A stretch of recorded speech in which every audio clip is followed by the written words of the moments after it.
All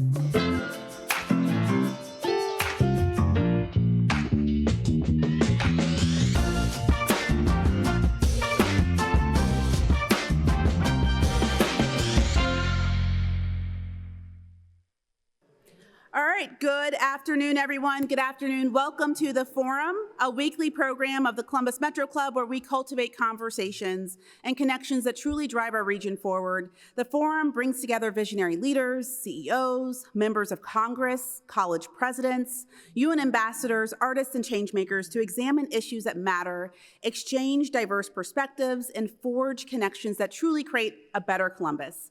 My name is Sophia Pfiffner. I'm the president and CEO of the Columbus Metropolitan Club. And for those of you who are joining via live stream, we're coming to you from downtown Columbus in the beautiful National Veterans Memorial Museum here in Columbus, Ohio.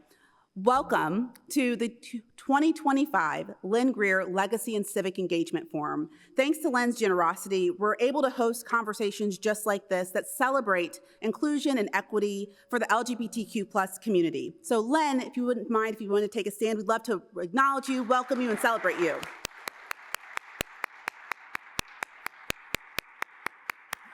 You know, the CMC requires a lot of support from the community, so we're so thankful to today's sponsor, Huckleberry House. We'd also like to thank Downtown Columbus Incorporated for providing today's complimentary parking. Hooray for great parking.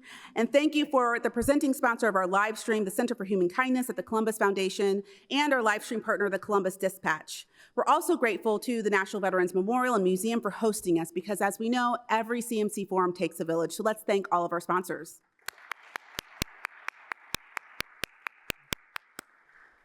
All right, so today's forward-looking conversation, Joy is Resistance, Queer Power in an Unequal World. Queer joy, the radical act of celebrating identity, love, and community, is powerful and political. In the face of anti-LGBTQ+ rhetoric and legislation, joy becomes both a lifeline and a form of resistance. And amid increasing efforts to roll back LGBTQ+ protections, today, we're here to explore how queer joy, rooted in identity, community, and resistance, can create a space for justice here in Central Ohio. We are incredibly excited for today's candid, but also uplifting conversation about power, about protest and pride, and joy being seen as something that's safe and free, right? So, and now, please help me welcome today's amazing panelists. Dr. Melanie Korn, president of the Columbus College of Art and Design. Karen Hewitt, founder and principal consultant of K. Hewitt Consulting and co-founder of the Ohio Rest Collective. Dr. Karen Williams, founder and CEO of the International Institute of Humor and Healing Arts. And our host, once again, to CMC, Ron Murray, CEO of Peace of Mind Incorporated and the Community Engagement Liaison for Stonewall Columbus. Ron, the podium is yours.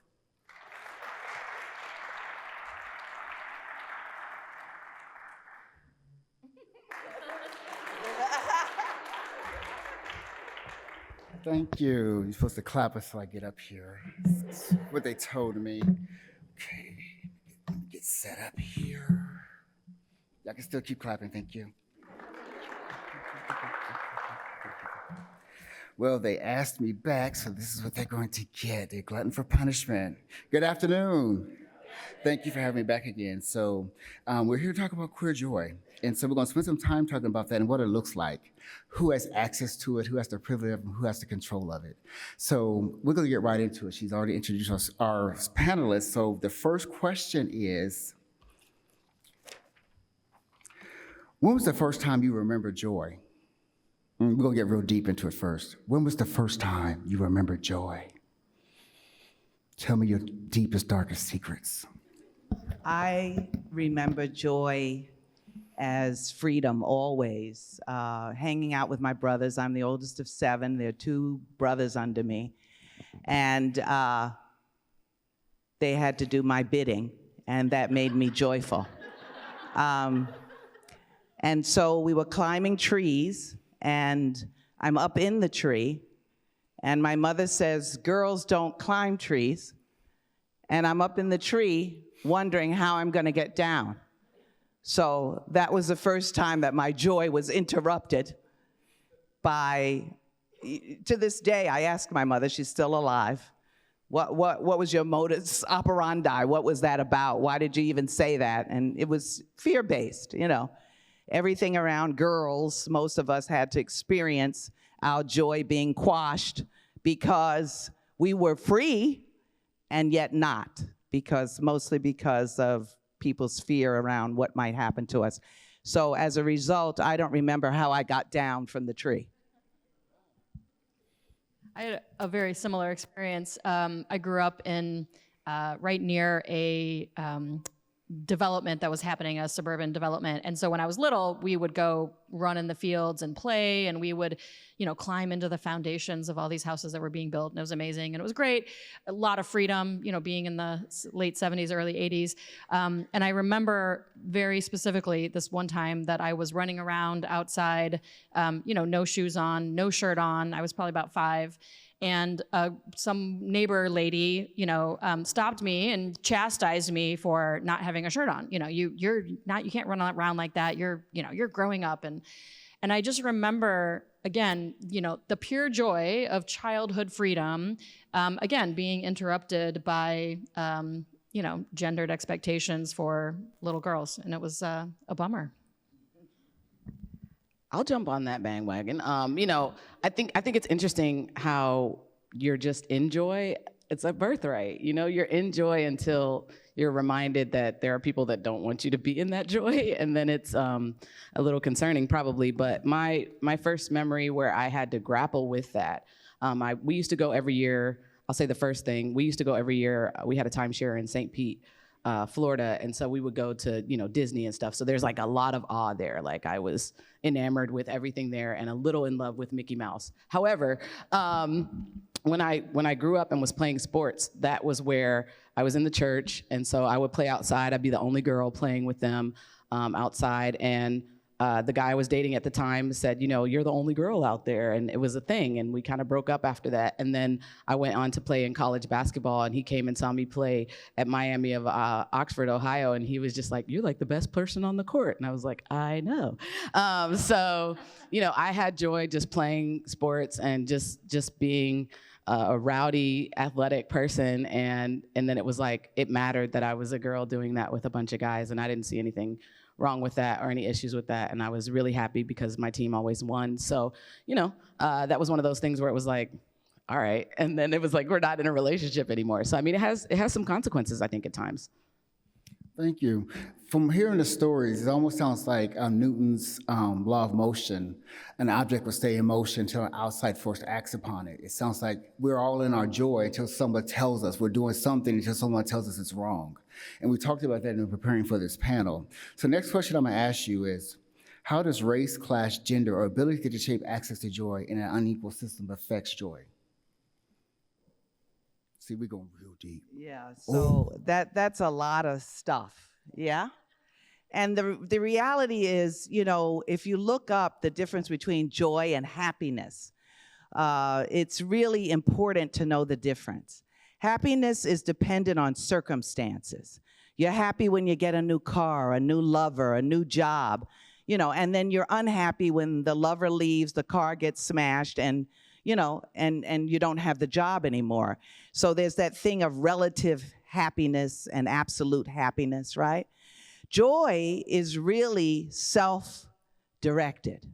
You can bring out joy in really awful circumstances. It's not dependent on an external situation.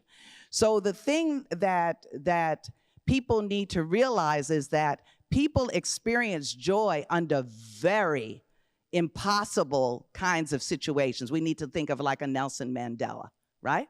Imprisoned wrongfully, right? And still able to access joy. Enslaved peoples. I mean, just all, the whole issue now is we get so far away from our peoplehood, our personhood, our humanity, our own selves, that we externalize conditions of life that are accessible to us no matter what's going on out there. And so, yes, rights can be taken away, and yes, people are suffering and all of that, and yet you can still access joy. That just a hand clap. Yeah. I would just add to that and say that it goes even beyond, I think, being able to access joy, but really the necessity and the political power of accessing that joy. I think it's no secret that we have a lot of folks in this country right now who are trying to, regulate who we are as queer people, particularly, trans folks. And I think about some of those laws and what their purported purpose is, right? The idea that we are trying to keep other people safe, trying to create equality. And I think about that, I think about, a bathroom bill that says that my, partner who's a trans man who's bald and bearded should be in the women's room because that's going to make everyone safer. And I think about the absurdity of that, and I recognize that that's not actually what they're trying to do. That's not what that's a false pretense, right? And that instead they're trying to diminish the possibility for queerness, for trans identities. And so, the natural response to that, I think, is anger and outrage and protest, and that's 100%, a right thing, I think, to do. But I would argue that I think at times we often say that in those conditions we can't have joy because we have to be angry, we have to be fighting. And I would say that joy, queer joy, is just as radical of a response to oppression, and that's something that we need to maybe try even harder for ourselves and our community to make space for.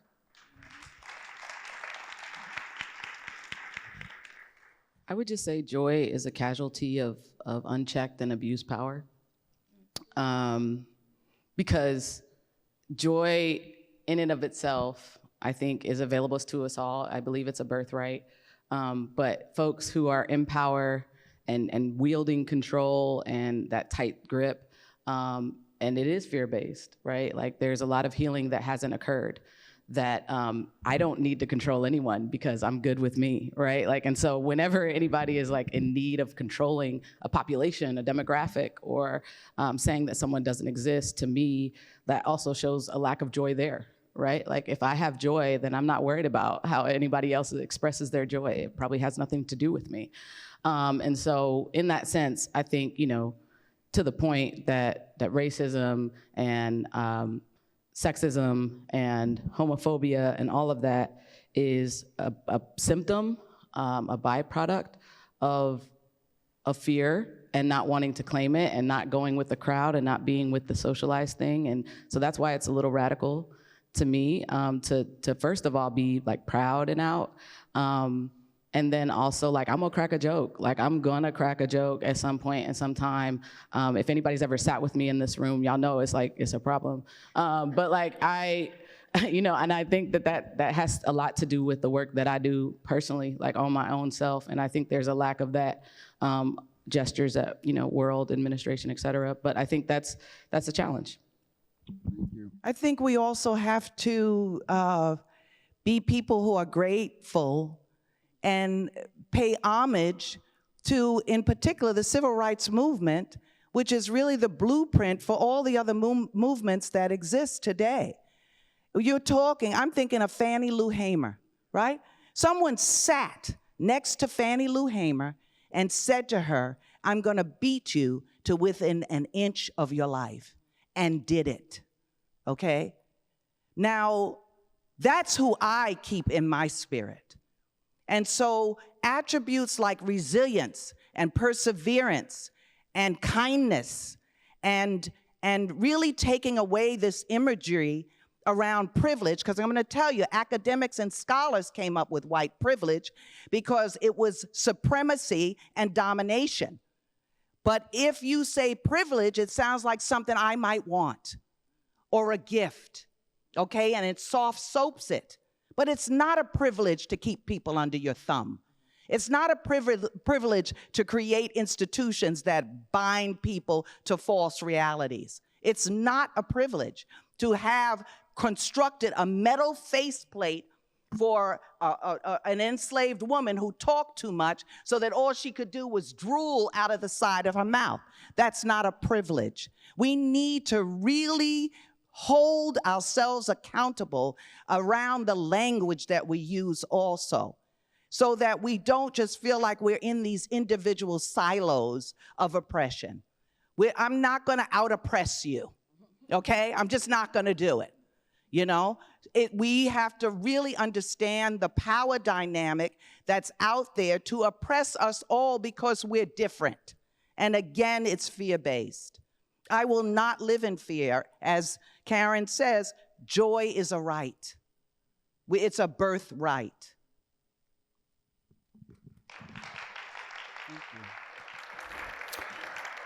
So what I heard was that joy was intrinsic, happiness was based on things, joy is a form of protest, and joy is a birthright. Did I sum that up for you? So the next question I have for you is, who was most often left out of the conversation on queer joy, and how do we center around them? Trans people. Trans people? Trans people.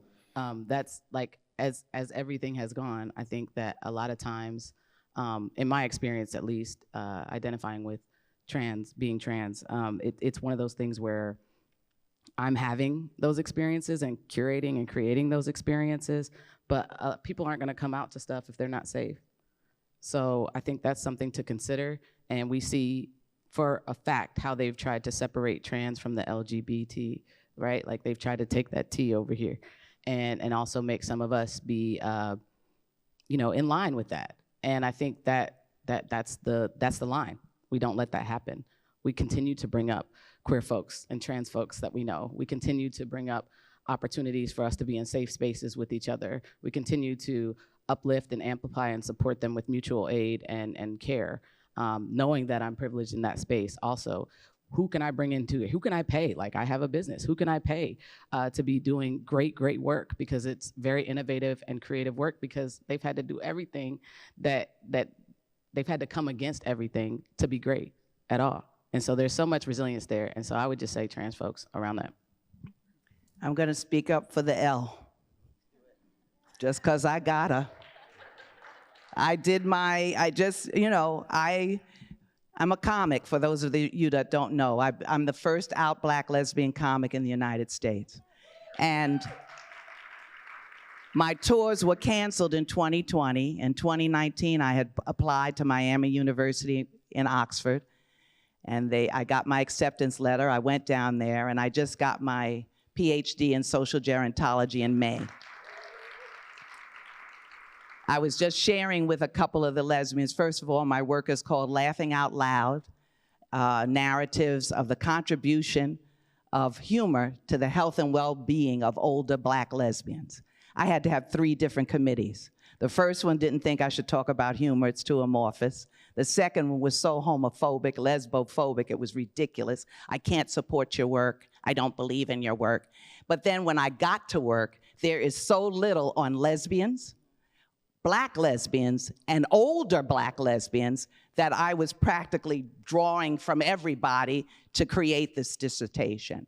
We are invisible, and I am fighting that invisibility.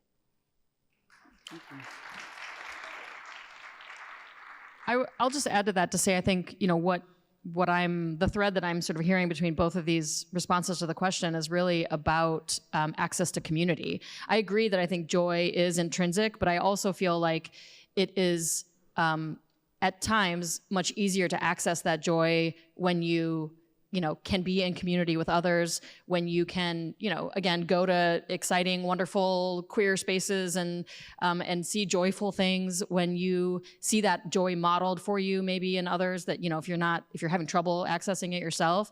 And I think that, I would answer that question to say whoever is least able to access community at any given time is probably those who are most left out of this conversation around joy, whether it's trans folks because they fear, being out in space, whether it's, older Black lesbians because they don't have a community in that same way that they have access to. I think all of those, it comes down to that sort of sense of community. I really agree with you. We have the community. It's just, again, it's almost like Black people that constantly use white people as the standard. Negotiable. Anyway, straight people, you know, when we're always trying to appeal to straight people, like recognize us, see us, acknowledge us. It's unrealistic. Some people are here because I went to, you know who Chris Williamson is? Like the grandmother of women's music. She had a concert here last Saturday in Columbus. And I went there. There were 300 white women and 2 Black women. You would think then that there are no Black lesbians. That's just not the truth. Racism is just so part of the fabric of this American life that to create a really, truly diverse community, we're gonna spend our lives doing that. And it's a joy to have that struggle, because part of joy is also rooted in purpose and meaning. That's why it's different from happiness. You can get happy just hanging out with your pal and eating ice cream. But joy also has as a value knowing your purpose and ascribing meaning to it.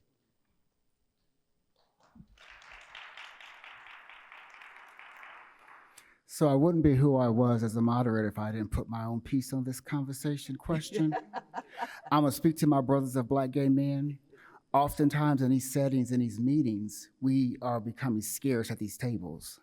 Even though we're in these spaces when we're talking about HIV, when we're talking about other negative things, but oftentimes you don't see our faces there. We're being eliminated in these conversations. So I would say Black gay men are not in these conversations because we're not allowed to express ourselves in our true spaces, our authentic selves. So when we show up who we really are, unless we're giggling and smiling with our white counterparts, we're acceptable.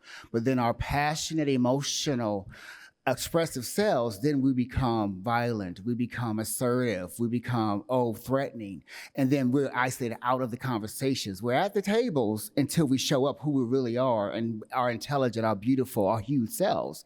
Then everyone else becomes the victim, and then we don't want them there anymore. So then we become isolated. Oh, we don't want that one at the table, and then we start being isolated because our voice is no longer relevant. But then when our voices become less relevant, then you don't have us at the table, and these conversations happen without us, and then you start speaking up for us and get the message wrong.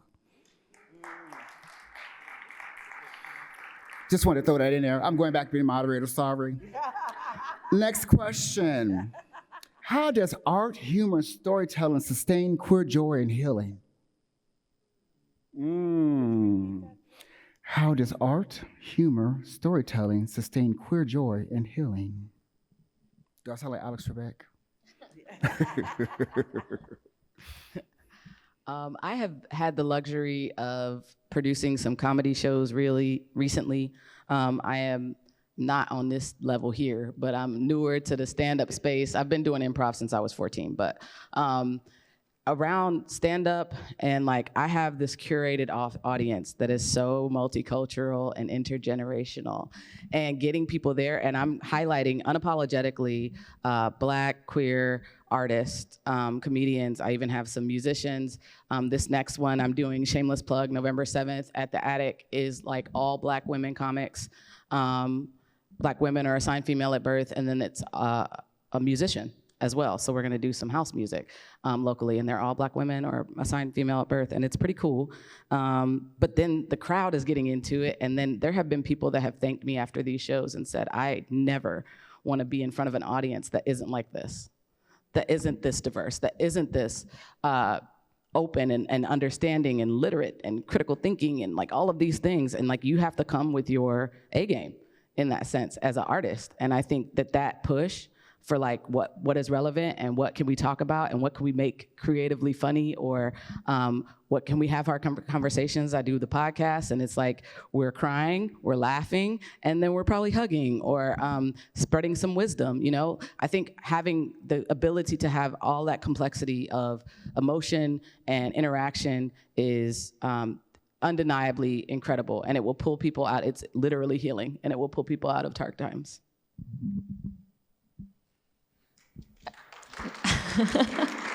Such a polite audience. Yeah. I know. So I'm the president of Columbus College of Art and Design, and we're just downtown, right down Broad Street. And we focus on visual art and visual design programs. We've got, a little under 1,000 students, and close to 60%, 60% of our students identify as part of the LGBTQ community, which is incredible and amazing, and not super uncommon for art and design colleges. But I say that because I think this question is something that I think a lot about on my daily basis, just in my work life. And for me, I think, building off of what Karen was saying, that there is a way in which creating art, again, gives you an outlet for, of course, your creative spirit and energy, gives you an opportunity to access joy, but also, just being, viewing, being an audience member for the arts, also has, scientific benefits in terms of healing, in terms of just your mental health and wellness, and gives you, again, that opportunity and ability to access joy. And again, just creating those queer spaces. I think, CCAD, I hear so many new students who, they show up, whether it's at a admitted Students Day visit or when they first get here, and there's such incredible joy that they talk about having found their people, and I think that is so amazing. And again, I think it's all tied to the creative community that they're finding, but also maybe queer community that they're finding for the first time for many. And I think they're wrapped together. I don't have a very clear answer, but they're all just kind of wrapped together. Yeah, it is. It's belonging. It's great. The healing piece is huge. I think everybody will agree. We've got to heal. We've got to heal from the racism. We've got to heal from the sexism. We've got to heal from this separation. If we were united in even devoting ourselves to healing ourselves, then our families and our communities, it would have such a profound effect. I started my International Institute of Humor and Healing Arts in 1988, living in San Francisco at the height of the AIDS pandemic. And you talk about joy as resistance. A guy would tell me on Tuesday he had AIDS. He was dead on Saturday. It was stark. It was bleak. And those of us who were comics, we'd go to a club. The club would make $1,500, let's say, on a night. They'd bring in a comic, they'd make $3,000, and they would bring that $3,000 to Michael in the hospital. It was that real. And I learned about activism when those guys in the Castro would have an event and raise $250,000 in a night. Because if you remember, around Reagan, he didn't mention HIV/AIDS for 8 years he was in office, okay? So we had to take it in our own hands to be able to be activists, to do our own healing, to fight the trauma at that time. If you remember, people were going in to see people with AIDS in hazmat outfits. It was bleak. It was horrifying. And yet, I'll never forget my friend telling me that he had AIDS. And we cried, and then we laughed and rolled around on the floor, okay? Because the body itself can only take so much grief. And then something else kicks in. That humor and healing piece is so relatable. It's so relevant that we cannot lose our sense of humor in this horrible time we're in, and we must focus on healing.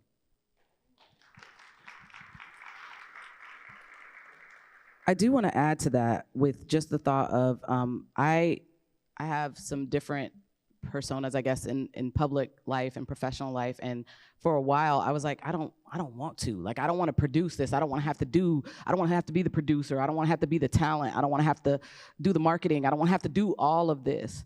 And what I realized is, as I was invited and being an artist in other spaces, there was nothing as comprehensive as I could create with my friends and with all of my intersections and identities.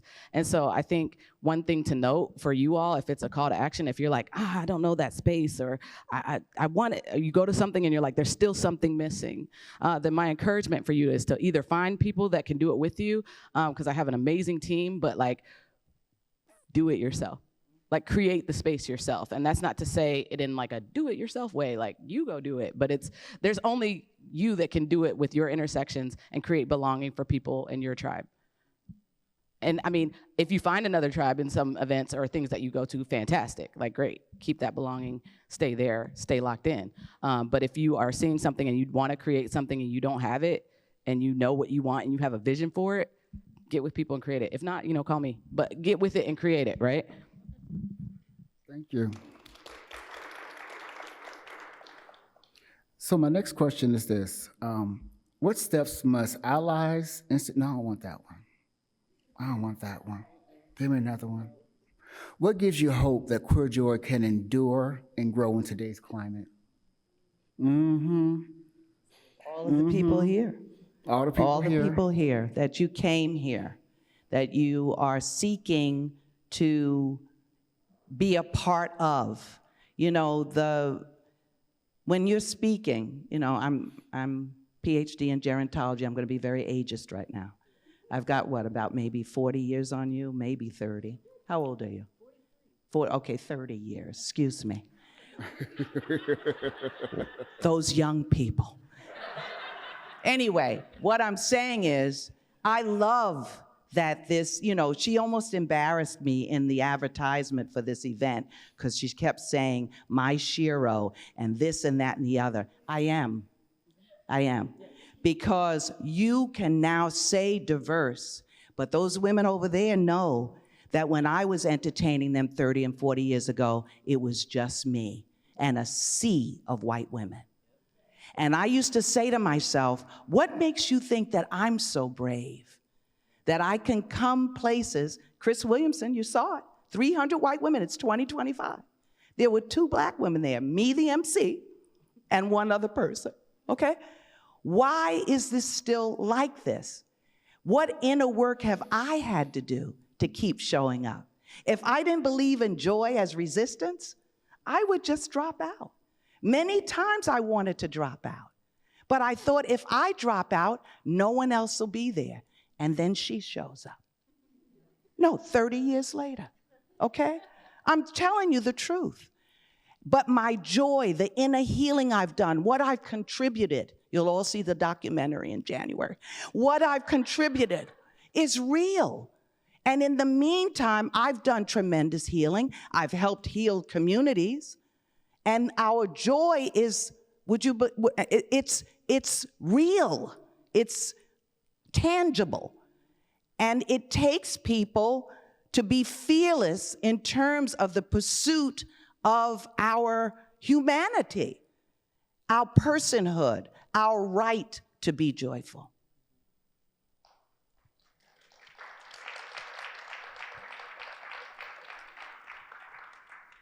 What was the question again? Your Bibles to Matthew, verse 1. What gives you hope that queer joy can endure and grow in today's climate? I'll add to the mush, to that point, I remember us talking one time and we were trying to get together because I'm like, I think you reached out to me on Facebook. You're like, I think I need to know you. I'm like, oh my God, please accept my friend request. But as we were trying to connect, it's like, oh, I'm going on this Olivia cruise, or oh, I'm going, you know what I mean? It's like, oh, no big deal. But I think representation is always important when you can see somebody doing things and you can follow in a footstep and know that it's possible for you.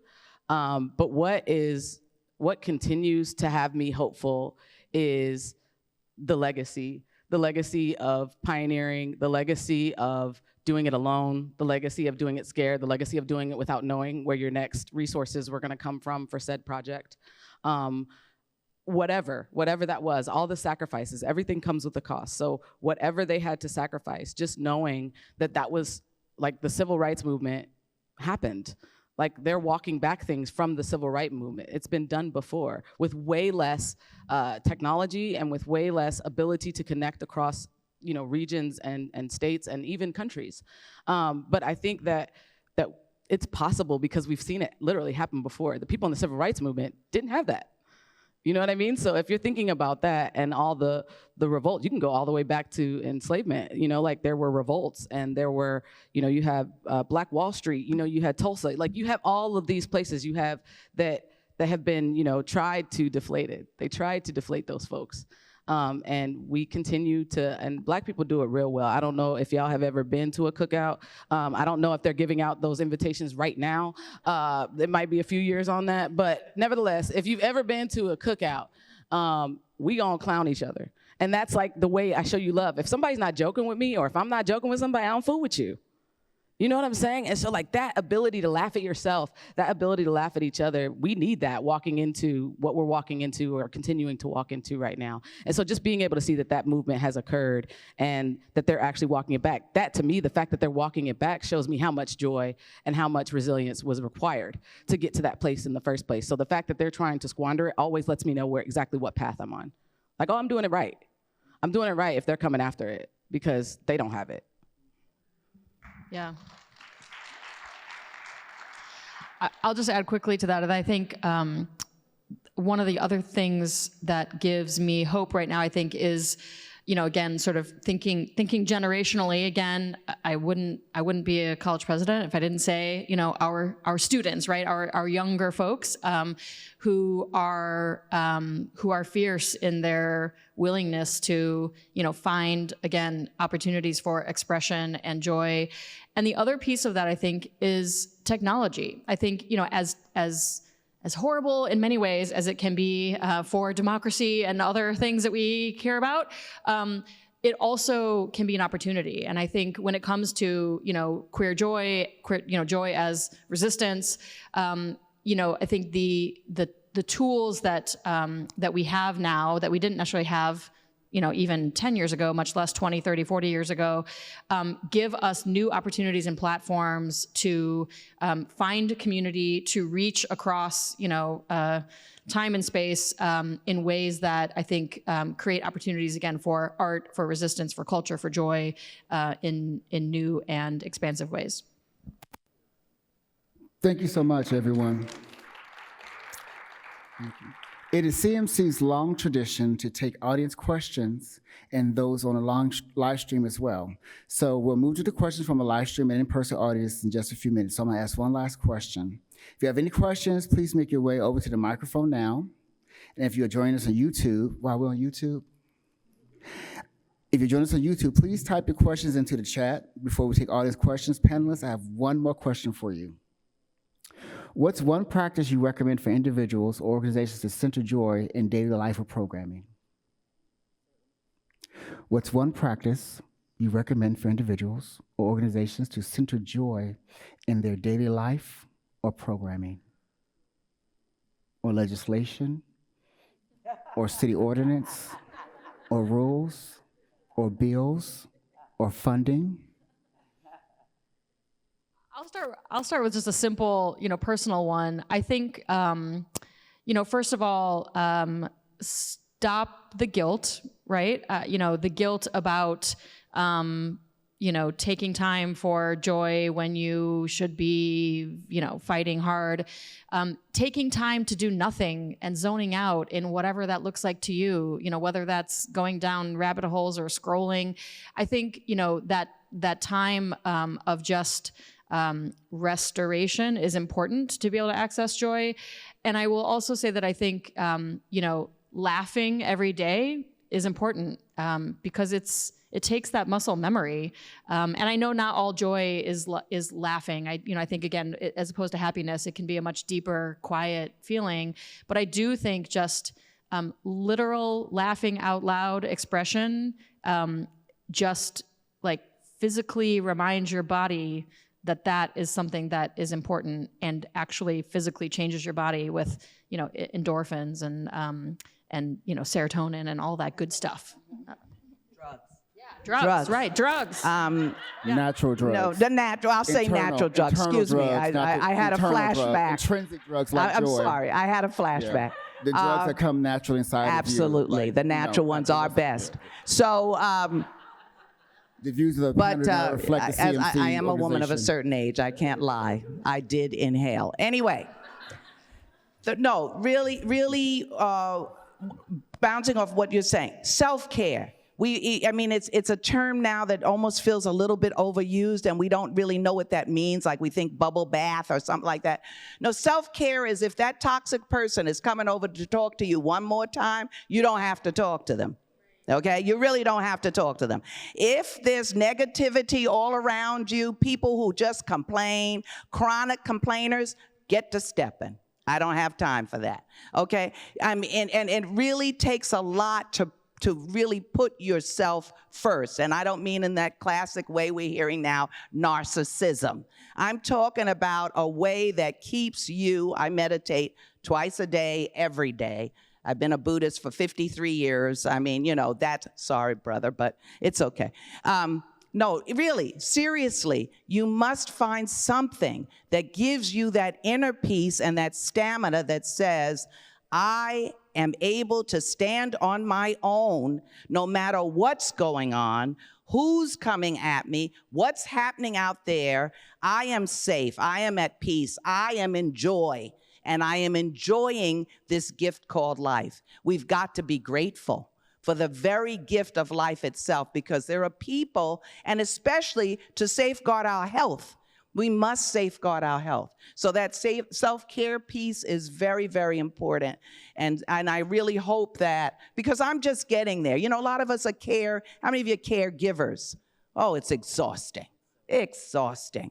And then you do feel guilty when you step away and you take time for yourself. But if you tell yourself that without taking care of myself, I don't have anything to give, then it makes sense that you do put yourself first.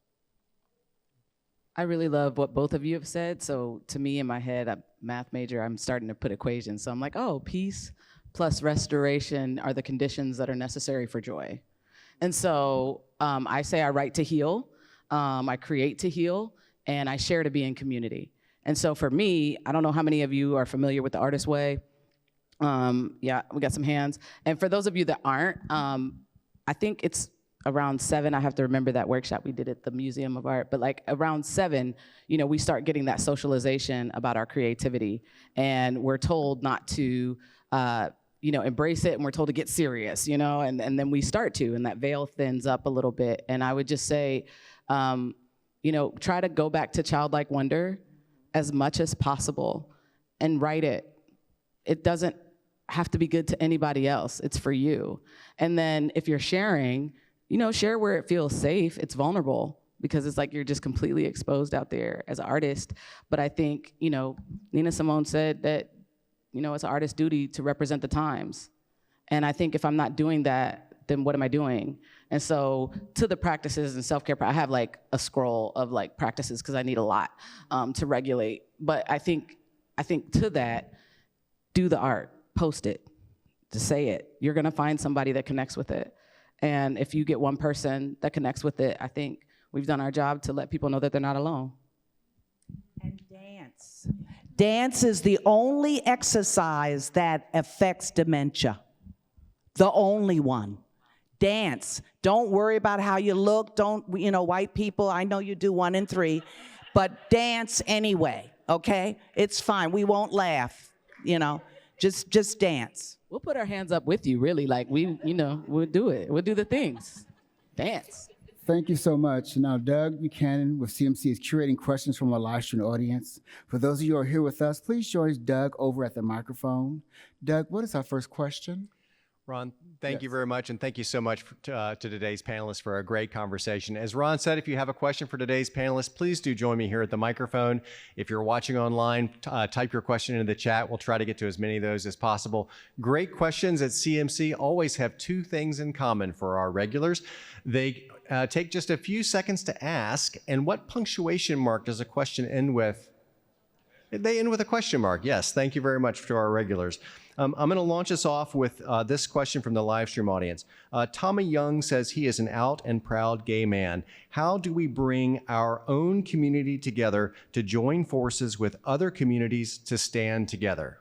And Karen, I think this builds on some of your comments already. Do you want to answer the question? What was the question again, please? I was turning the page. My ADHD kicked in. I'm sorry.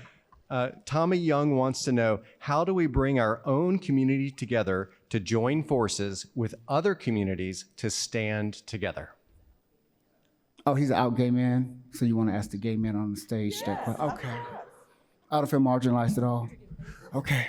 Tommy, thank you for your question. Well, Tommy, I think you find it. I think we talked about it here. Find community and belonging. I think that there are spaces that we come together oftentimes, but we first. I'll just speak from my perspective as a gay man. We want to bring ourselves together with other communities, but we don't find ourselves. Other communities don't find us inviting. As being very honest and transparent. Oftentimes we think we are invited, but we're really not. We have to make sure our spaces are open and inviting, to make ourselves accommodating to other communities, just as accommodating we want them to be for us. We want them to learn our pronouns, our idiosyncrasies, and how to respect us. But we want also to respect their spaces as well. So as much as we want them to learn us and respect us, we have to do the same thing to them when we're in their spaces, and then we can come together. It doesn't take that long. It's not that hard. But also find where those intersections meet at. Karen spoke about intersections earlier. When you're building your own community to find out where your joy is, we can do that together with one another. We're not that different. And so finding out where we meet at. Sometimes our enemy of our enemy is our friend. Figuring out that we're better together, we have more in common together, to figuring out how do we beat these strongholds that are against us. Thank you, Tommy. Well, thank you all. My name is Shannon Hart, and I have the honor of serving as City Council President here in Columbus. Also a person of intersections of being out, gay and Black male leading our community. My question is, because the conversation was so rich and brilliant in helping us navigate this moment, what role does compartmentalization play in joy? Is compartmentalization a good thing? Is it a bad thing? We try to save space for our families and our loved ones, but we have so much stuff coming in. What is our thought on the idea of compartmentalizing to find joy, or just even to survive? That's a very deep question. We all do a little bit of in-grouping. And sometimes that's where that safety comes from. When we talk about safety, we're saying that I'm part of an in-group, and I can look outside and sometimes even make fun of that other group. But again, that's that circumstantial happiness. The reality is that to compartmentalize doesn't really help. It just doesn't. It adds to the division that's already being accented in this culture. And I don't find it to be that useful. When we're talking about resilience, the reason that resilience has meaning is because it assumes that there was some pushback. People grow through challenge. Some of what's happening now, why these white men are so angry, because they've lived in this privilege where they expect certain things. And they're mad because the trans people, the Black people, the gay people, we've had to do so much pushback that now we're hardy, we're resilient, we're well-trained, very educated, getting some of the money, and they're pissed off because they don't have those traits, many of them. Because that illusion of privilege, right, meant that they did not have to work as hard or challenge as many barriers. And so what that leads to is anger. You know, how many of you have children, right? When you don't give your child what they want, when they want it, in the way that they want it, what do?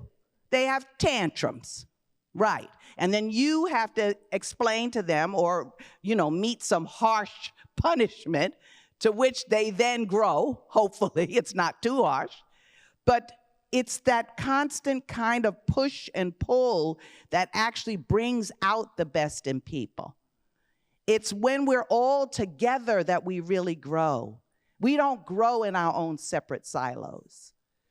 We grow when the population is diverse. Any of you architects in here?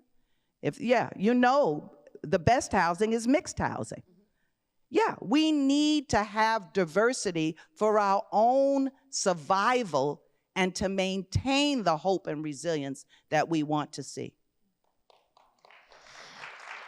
Just really quickly, just to add, it's when you were asking that question, Shannon, I was thinking about it in terms of sort of emotional, compartmentalization, and I feel like I don't even know if that's a real thing, right? Like, kind of like we all talked about how everyone multitasks, and then someone was finally like, there's no such thing as multitasking. It's just, fast switching between focuses, right? I kind of feel the same is true of this notion of compartmentalization. Like, can you really take your rage and anger and stick it in a box? I don't know that you can. And so I feel like we have to figure out how to have joy in the same space as rage, not like in a different space. And I don't know exactly what that looks like, but I think it's about taking that fire of rage and letting that fire feed the joy as well. I love that. And what I'll say to that is I have a tendency to be able to compartmentalize. And what I think I realized after some years of therapy for me is that intrinsically, like, I get to show up fully. And I think that there are times when I can express fully, and there are times when I can't express fully. And I know those places, and I don't have too much on my calendar where I'm not allowed to show up fully. And I mean, I've worked really hard to get there. But I think with everything going on and the onslaught of information, propaganda, et cetera, I think it's really challenging to, in the moment, always process, right? But if you have a practice for processing, if like I write in the morning and I do brain dumps at night on a voice memo, right? Like, so just to clear my brain out so I can just sleep. Because I have that hypercognitive type of neurodivergence. And so I think, it doesn't serve me. And I have this whole thing about like point of loss and like what has to happen for you to get to the point where you're like, no more. But I don't know if it's being over 40 or what. I'm just like, I don't want to be in any space where I can't show up fully. Even if you know that about me and I'm not like expressing gaily or whatever, if I'm not expressing in that way, that you still know that about me. Like, I'm pretty vulnerable and transparent about that kind of stuff, my identities. But I think making sure that you're in spaces where you're celebrated and centered. And there's a difference between being centered and being tolerated, as Ron was talking about. I think when you're centered and when you're fully accepted, like all of you. And so trying to lean into those spaces more. And I know that's not always possible, especially in the work that you do. But what I would say is to, have your confidants and have your circle where you can have your first reaction, where you can move through that emotion and release that energy and maybe dance a little bit too afterwards, you know what I'm saying? But like, you need to have like an emergency grounding plan. I think at this point in America, in this time, you need to have an emergency grounding plan. Like, I need 15 minutes to regulate my nervous system again. I gotta come down from what I just saw, what I just read, what I just had a conversation about. It really, really matters to make sure you have those people around you that you can say whatever you have to say, and then they're gonna be like, okay, now what are we gonna do? Thank you. We have 3 minutes left for a final question. Hello, I'll be quick. Thank you. I'm Joseph Souza. I just want to ask about grief, actually, really quick. And I'm just going to leave it an open-ended question. Anything you have to say about the relationship and or maybe tension between grief and joy? I do a lot of grief work, and I wouldn't, if you would have told me 10 years ago that my workshops would be around wellness, regulation of nervous systems, grief and loss and change, I would probably be like, nah, I don't want to do that. But like, it's present right now. And so I think the thing about grief is that it really is all that love, all that memory, all that joy that you had with that person, place, or thing, and then, or that moment, right? And then you're trying to process that because it doesn't exist anymore. So you had some belonging there, or you had some love there, and then you're trying to figure out, how does this still exist in me without this person, place, or thing? And so where joy comes into me is to be able to, in those moments of nostalgia, in those moments of memory, to just be able to like howl and cackle and like laugh and remember in joy. Remember in joy, like be with it in joy, be with the grief in joy. And I always say invite the grief. Not always, I've recently started saying invite the grief because I haven't previously. And when you invite the grief, you have to process, you have to deal with those emotions. And on the other side of that is acceptance and possibly joy, right? And hopefully you can find that. I think we need to release ourselves from the idea that every moment is going to be a happy moment. We are addicted to happiness in its really kind of very superficial form. I see that someone's mother dies, you get 2 days off from your job. That's unrealistic. And what's worse is you conform to it. I just ran into someone yesterday, her brother died in July, and I ran after her, and I said, Barb, how are you? She says, I'm fine. And the I'm fine was so loud and false, I couldn't bring myself to say, but how are you after your brother just died? Because we want to be fine no matter what. And I found myself being inhibited. You know, you're Midwesterners, you know, I'm a New Yorker, man.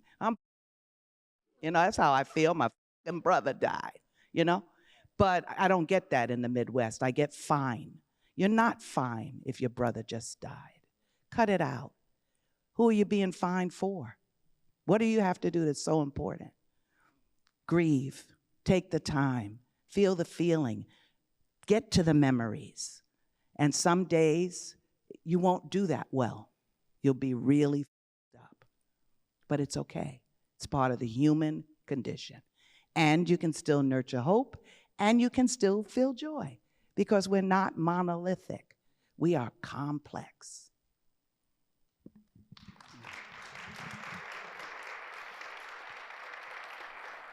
Well, thank you. I'll end with that quote. So it's funny you asked the question. I was looking for a quote the other day about grief, and I'll end with this one. Virginia King, you all know, lost her son, and somebody asked her about grief, and she said, grief is love that has no place to go.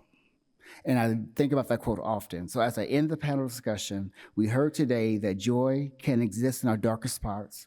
We heard that joy is healing. Joy can be found in community and belonging. Joy is protest. Joy is our birthright, and we are joy and collectively in each other. Don't you all mess up nobody's joy trying to find your own. Y'all hear me?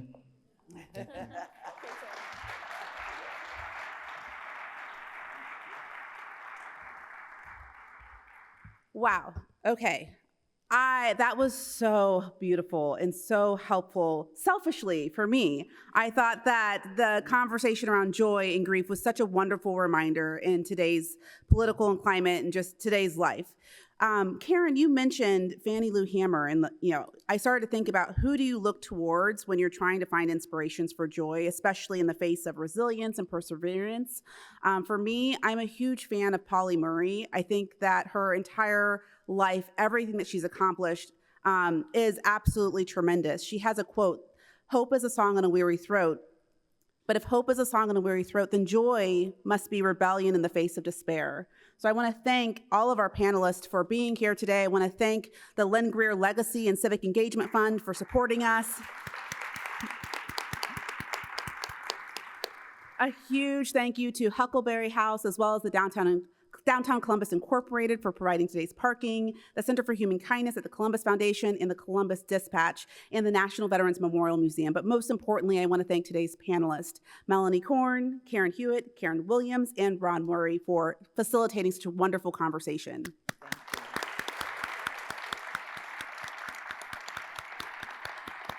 All right, so for those of you who are not familiar with the Columbus Metropolitan Club, we do this every single week.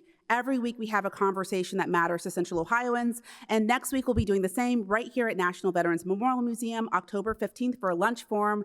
Downstream Decisions: Is Ohio's Water Future at Risk? I invite you all to come back. Thank you all for being here today, and have a great afternoon. Thanks so much.